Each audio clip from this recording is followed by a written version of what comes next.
lot of people gamble, and not everyone who gambles becomes addicted, but anyone can develop a problem. So, how do you tell if you're someone who is addicted to gambling? Today, I'm going to walk you through the actual signs of a gambling addiction using the same criteria that professionals use to diagnose people, but I'm going to explain them in a way that's a bit more like a normal guy who's in recovery from a gambling addiction and not like the doctor that you know that spent 8 years in medical school. So, it's going to be a little bit different than how they would describe it. Gambling addiction is the only addiction where people convince themselves that they can win their way out of it. If someone's struggling with alcohol, they really probably wouldn't think that they can drink their way out of alcoholism. Yeah, bro, drinking this 30 rack is going to fix everything forever. Right. If someone struggles with drugs, they don't think that they can use more drugs to solve the problem. Like, if I get high one more time, then everyone's going to forgive me for everything I've done. Right. But gambling, well, the brain tells you the opposite. It becomes, I can fix this. I can win back what I just lost. Everyone will love me again after I do. I'm smarter than the odds. I just need one good bet. I'll quit after the next big win. That mindset makes self-awareness really difficult when in active addiction. Most people don't recognize that they're actually addicted until the consequences hit them like a truck. Losing savings, relationships, losing themselves. So if you're here watching this right now, and you're wondering quietly if you have a gambling problem, that alone is probably already a sign that something doesn't feel right. Give yourself some credit for even being willing to look at this issue and to think about it, because most people really never do. Let's go through the official symptoms that doctors use to diagnose people with a gambling addiction. There are 9 of them, and I'm going to break them down, and you just keep track of which ones hit home. Number 1, needing to gamble with increasing amounts of money. You chase bigger stakes to feel anything, and what used to excite you, it doesn't move the needle anymore. Small bets feel boring. Your tolerance goes up, just like in any addiction. When I first started gambling, I was doing $5 fantasy sports contests with my friends, but by the end of my gambling, I had memorized the soundboard of pragmatic play slot machines, so I knew how much each spin on an online slot won or lost just based on the noise that it made. I would turn my phone down and just listen to it through my AirPods while I was at the gym or work or driving, and I would know how much each bet won or lost.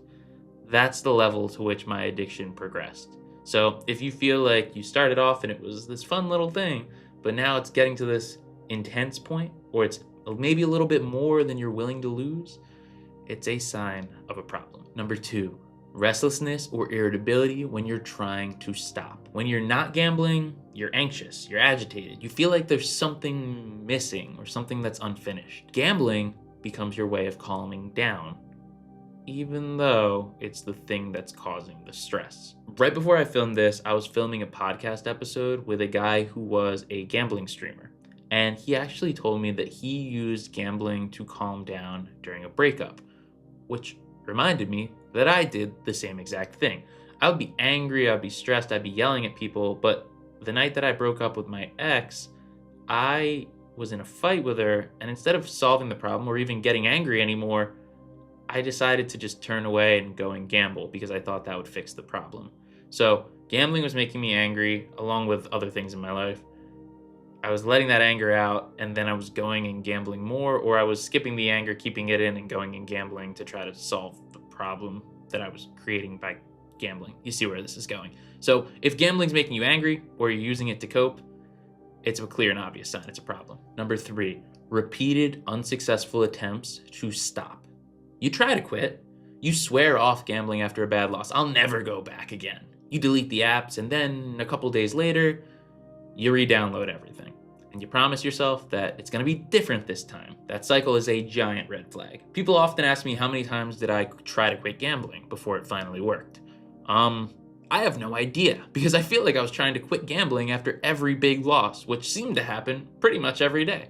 So hundreds or thousands is probably the answer, but I never really tried anything except not gambling. Like, this sounds stupid, I guess, but basically I would delete everything and pretend it didn't exist, and then eventually I'd get tempted and I'd go back. So I thought I was trying everything, but all I was doing was running away from the problem. So, one, if you feel like you're trying everything, you probably aren't yet, because once you try the right things, it will work for you. But if you find yourself going back over and over again, dude, this could be a problem. 4, preoccupation. Gambling takes over your thoughts.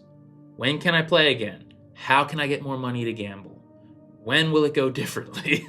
You replay wins in your head like highlights. You plan bets during work or dinner. You're not in the moment. You're never in the present moment, because gambling becomes the story playing in the background of your life. The number of times that I'd be sitting with family, friends, girlfriends, and just not listening is incredible.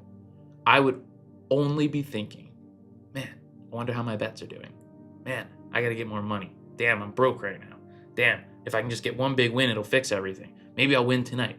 Oh, what were you saying? It would be like that. I was never there. I would show up to events, but I would only be thinking about the gambling. So if you're someone that's going out with your friends and then running off to the bathroom to check on your bets, or you're hanging out with your family, but you don't know what your mom just said because you're checking your parlay, bro, could be a problem. 5, gambling to escape distress.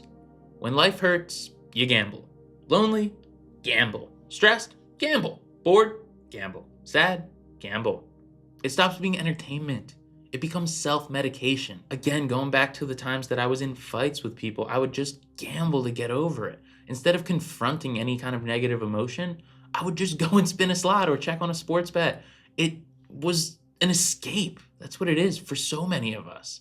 And so if you're in a situation where every time you feel angry, every time you feel sad, every time you're bored, gambling is your go-to, you might be really developing a problem, because there's a million things you can do with your time. There's a million things that would be healthy to make you feel better. Spinning a slot is only going to cause more problems. 6, chasing losses.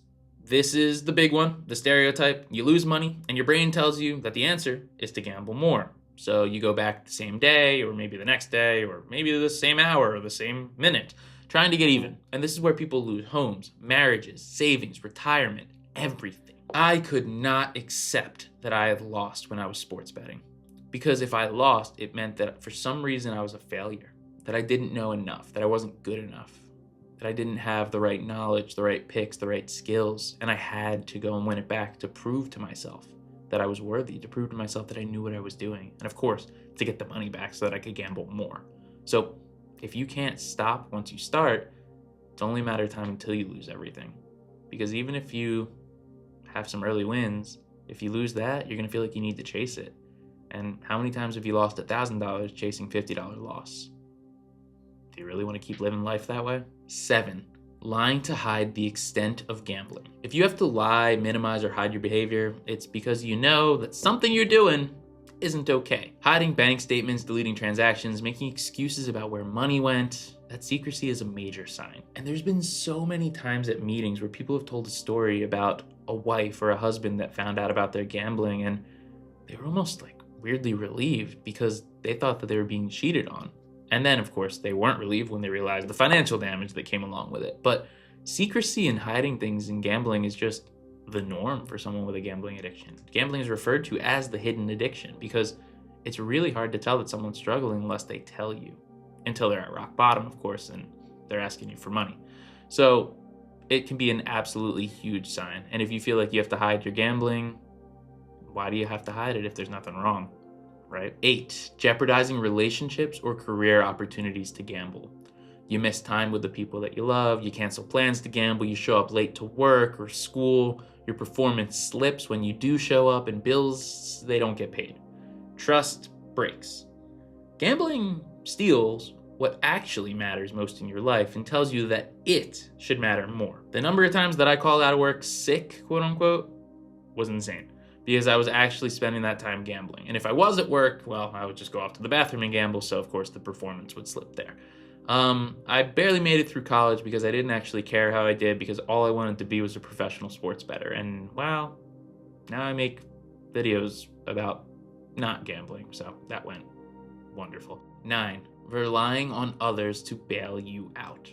Borrowing from friends or family, maxing out credit cards, loans that you can't explain. You dig yourself a financial hole, and now you're looking for someone to throw you a rope to climb out. This is where many gamblers hit rock bottom. There were 6 times over the course of the 6 years that I was gambling where I reached a point where I didn't even think that I could gamble my way out. I was in so much debt, and I had to tell family or friends or girlfriends what had happened and basically hope that they could give me money to get out of the situation.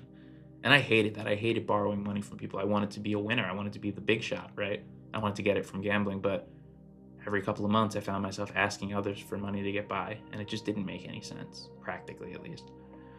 So if you find yourself always asking people for money because of your gambling, it's just gotta be the most obvious sign that something's up. Now, you might also be wondering, how many of these signs does it take to qualify for having a gambling addiction? Well, 4 or more equals a gambling disorder based on the DSM-5, which is, again, the official diagnosis handbook that doctors around the world use. But I'll be honest with you, if even 2 or 3 of these hit kind of hard, that should be more than enough reason to take this seriously. You don't want to wait until it becomes every single one, because if you keep going, it will. If this video is helping you to reflect, I ask that you hit that like button. It'll help the video to reach more people that might need to see it. You could really genuinely help someone by just engaging with this video and liking it, or if you love it, hitting the subscribe button. Thank you. If these signs describe you, don't panic, don't shame yourself. Addiction doesn't mean that you're broken, it means that your brain adapted to something harmful. But it can also bounce back. There's a path forward, and millions of people have walked it. So can you. Here's some steps that you can take right now. Tell someone that you trust what's going on. Limit access to money or give control of your finances to someone safe. Remove gambling apps from your phone and block gambling websites with tools like Gamban. Join a support group like Gamblers Anonymous. The meetings are free. They're, of course, as the name implies, anonymous, and they're everywhere, including online. Self-exclude from the casinos or betting apps and start replacing gambling time with something that actually supports your future. None of this needs to be perfect, but those first decisions, they matter. And you already took a huge step just by being here and watching this video. I also actually have a video that lays out everything that I did to get 3 years clean from gambling. And I'm actually gonna put it on the screen right here. So watch that one next, and let's keep getting better together, one day at a time.